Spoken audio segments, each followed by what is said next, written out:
हरिः ओम वक्रतुण्ड महाकाय सूर्यकोटि समप्रभ निर्विघ्नं कुरु मे देव सर्वकार्येषु सर्वदा। प्रिय दर्शकों नमस्कार, मैं पंडित सुरेशकांत शर्मा ज्योतिषाचार्य आज के वीडियो में आपका हार्दिक स्वागत करता हूँ। आज के वीडियो में हम चर्चा करेंगे कि कुंडली में उच्च शिक्षा के योग किस प्रकार से बनते हैं, या यूँ कहें कि जातक की कुंडली में ऐसे कौन से योग होते हैं जिसके कारण वह अपने जीवन में उच्च शिक्षा प्राप्त करने में सफल होता है। आइए जानते हैं उच्च शिक्षा के लिए महत्वपूर्ण ग्रह कौन कौन से हैं जिनका बलि होना कुंडली में परम आवश्यक है। सबसे पहले आता है बृहस्पति या गुरु, जो कि ज्योतिष शास्त्र में ज्ञान का कारक ग्रह माना गया है।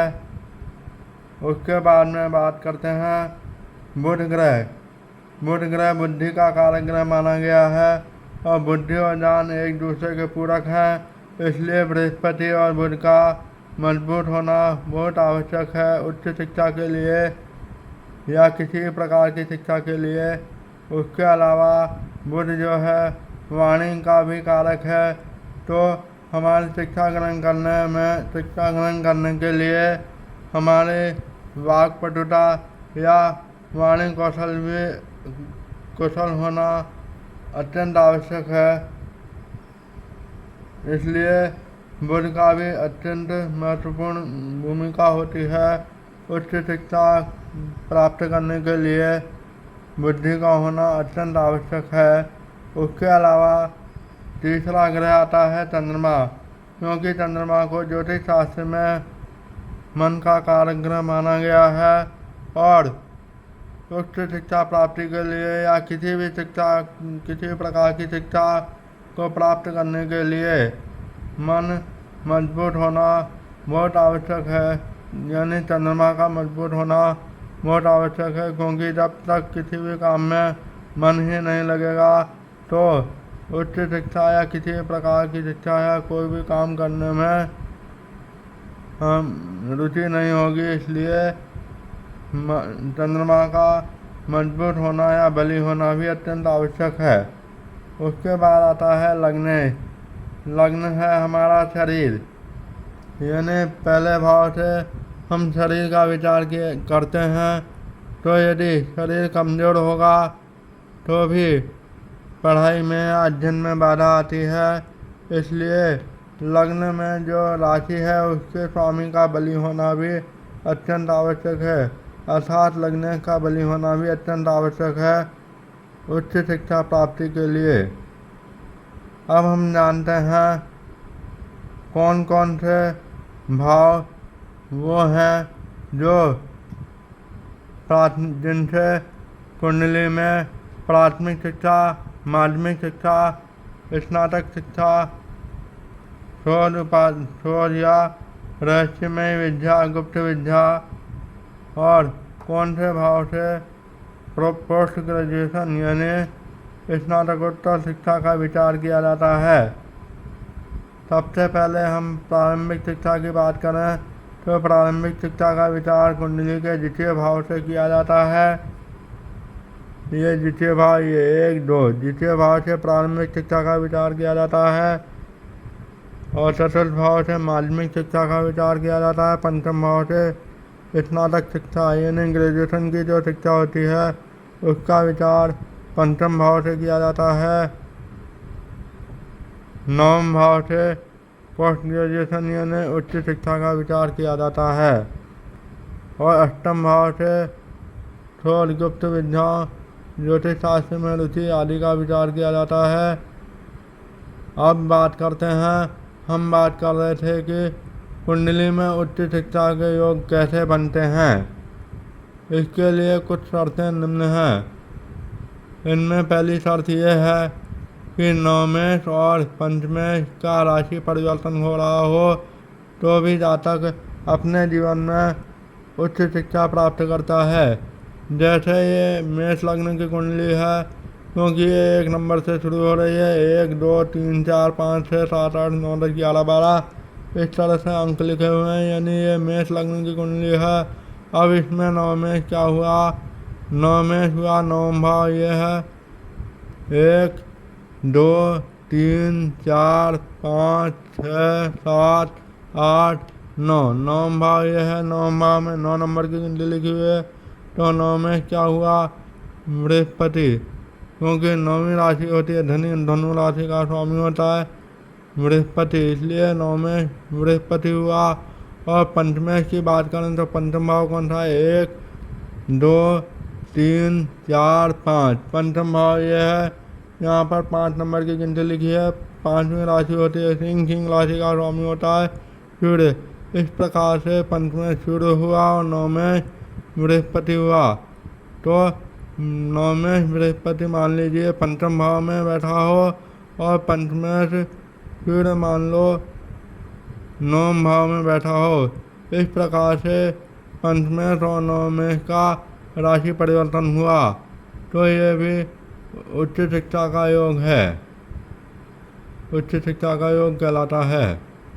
अगला नियम यह है कि लग्न में कोई भी शुभ ग्रह हो, कोई भी शुभ ग्रह हो, जैसे गुरु शुक्र और बुध, यदि वह पाप ग्रहों से युतिया दृष्टि नहीं हो, युतिया दृष्टि नहीं हो, पाप प्रभाव में नहीं हो, ऐसा बुध, गुरु और शुक्र और चंद्रमा, ये जो शुभ ग्रह हैं वो यदि लग्न में हो, उसके अलावा ये भी देखना होता है कि ये जो शुभ ग्रह हैं वो अपने नीच राशि में नहीं होना चाहिए, शत्रु राशि में नहीं होना चाहिए, इत्यादि बातों का भी ध्यान रखना चाहिए।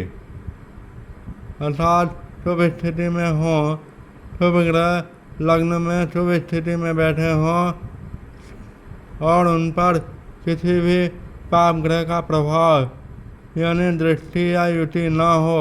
पाप ग्रह कौन कौन से, मंगल शनि राहु केतु की दृष्टि या युति शुभ ग्रहों पर नहीं हो और शुभ ग्रह लग्न में बैठे हों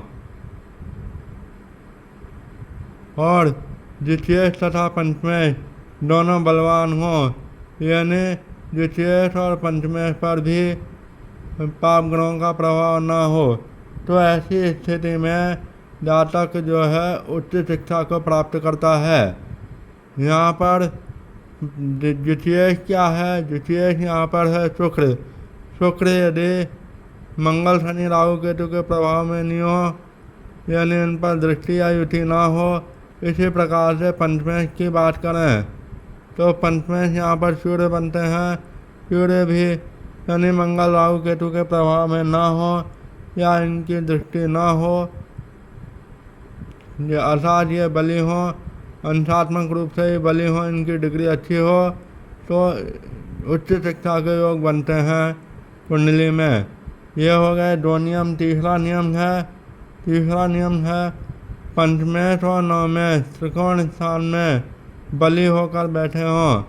पंचम भाव का स्वामी कौन सा है, यहाँ पर सूर्य, और नवमेश क्या है, नवम भाव का स्वामी कौन सा है, गुरु। अब सूर्य और गुरु त्रिकोण स्थान में कहीं भी बैठे हो, गुरु या तो पहले भाव में बैठा हो, पंचम भाव में बैठा हो या नवम भाव में बैठा हो। इसी प्रकार सूर्य या तो लग्न में बैठा हो, पंचम भाव में बैठा हो या नवम भाव में बैठा हो, दोनों ही तीनों भावों में से किसी भी एक भाव में बैठे हों। कौन से दोनों, नवमेश और पंचमेश, दोनों पहले 5वें या 9वें भाव में से किसी भी भाव में बैठे हों तो जो है उच्च शिक्षा के योग बनते हैं, बशर्ते वह बली हों। और अगला नियम ये है बुध का पंचम भाव पंचमेश नवम भाव नवमेश के साथ किसी प्रकार का दृष्टि या युति संबंध बन रहा हो, इस बात को भी समझें। जैसे नियम क्या कह रहा है, बुध का पंचम भाव और पंचमेश। अब जैसे मान लीजिए बुध यहाँ एकादश भाव में बैठा है मान लो, तो यहाँ से 7वीं दृष्टि से अपने पंचम भाव को देखेगा, तो ये पंचम भाव पर दृष्टि संबंध हो गया। इस प्रकार से दृष्टि संबंध हो, इसी प्रकार से नौवें भाव से भी दृष्टि संबंध हो, मान लीजिए, या फिर नौवें भाव से दृष्टि संबंध हो, मान लीजिए बुध यहाँ तृतीय भाव में बैठा हो, तृतीय भाव में बैठेगा तो नवम भाव को पूर्ण दृष्टि से देखेगा। इसी प्रकार से बुध नवम भाव में बैठा होगा तो तृतीय भाव को पूर्ण दृष्टि से देखेगा, और पंचम भाव में बैठा हो तो एकादश भाव को पूर्ण दृष्टि से देखेगा। इस प्रकार से बुध का दृष्टि संबंध पंचम या नवम भाव पर हो, या पंचमेश या नवमेश पर हो, यानी बुध की दृष्टि यहाँ पर पंचमेश क्या है सूर्य और नवमेश क्या है गुरु। आपकी कुंडली में कोई भी पंचमेश या नवमेश हो सकता है, उस पर भी बुध की दृष्टि या युति संबंध हो, या इन भावों पर बुध की दृष्टि या युति दृष्टि हो, तब भी जो है उच्च शिक्षा के योग बनते हैं। अगला नियम यह है, पंचमेश और नवमेश का पंचम भाव तथा नवम भाव में से किसी प्रकार का दृष्टि संबंध हो, पंचमेश और नवमेश का। अब जैसे नियम क्या कह रहा है, पंचमेश और नवमेश का पंचम भाव और नवम भाव से दृष्टि संबंध हो। जैसे यहाँ पर पंचमेश क्या है सूर्य, क्योंकि 5 नंबर की गिनती लिखी, पंचमेश सूर्य हुआ और नवमेश जो है गुरु हुआ। अब गुरु और सूर्य किसी प्रकार से दृष्टि संबंध बना रहे हों, जैसे मान लीजिए गुरु यहाँ पर बैठा हो लग्न भाव में, और पंचमेश क्या है सूर्य सप्तम भाव में बैठा हो, तो ये दृष्टि हो गई, आपस में दोनों की साथ में दृष्टि हो गई। तो इस प्रकार से पंचमेश और नवमेश का दृष्टि संबंध हो गया, तो यह भी उच्च शिक्षा का योग कहलाता है।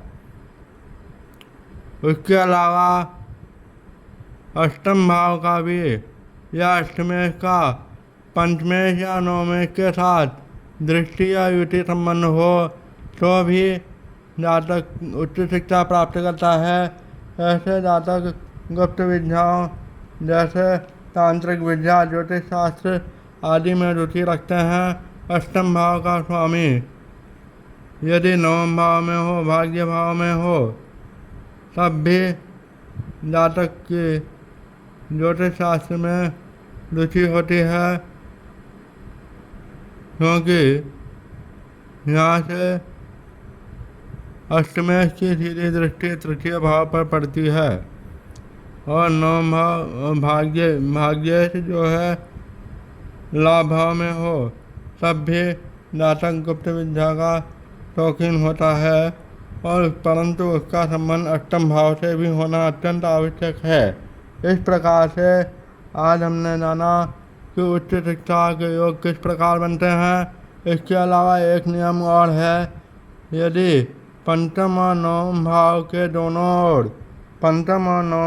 दोनों ओर शुभ ग्रह हों या शुभ ग्रह की दृष्टि हो, जैसे पंचम भाव के दोनों ओर मतलब चतुर्थ भाव और छठे भाव में, और नवम भाव के दोनों ओर यानी दसम भाव और अष्टम भाव में शुभ ग्रह हों, यानी गुरु शुक्र, जैसे यहाँ पर नवमेश गुरु है तो शुक्र और शुक्र यहाँ हो और चंद्र यहाँ हो, तो ये शुभ ग्रह हो गया। इस तरह से दोनों ओर शुभ ग्रह हों।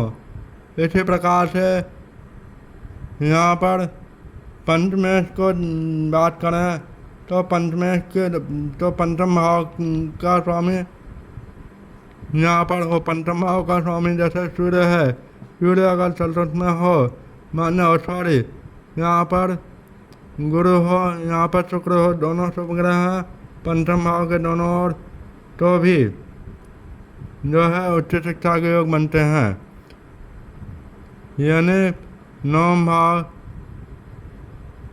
के एक घर पहले और एक घर आगे, यानी गुरु शुक्र चंद्र और पाप ग्रहों से रहित बुध में से कोई भी ग्रह हो, यही स्थिति पंचम भाव के एक घर पहले और एक घर आगे भी यही स्थिति हो, या दोनों में से किसी एक में यही स्थिति हो, तब भी उच्च शिक्षा के योग बनते हैं। तो आज हमने जाना कि कुंडली में किस प्रकार से उच्च शिक्षा के योग बनते हैं।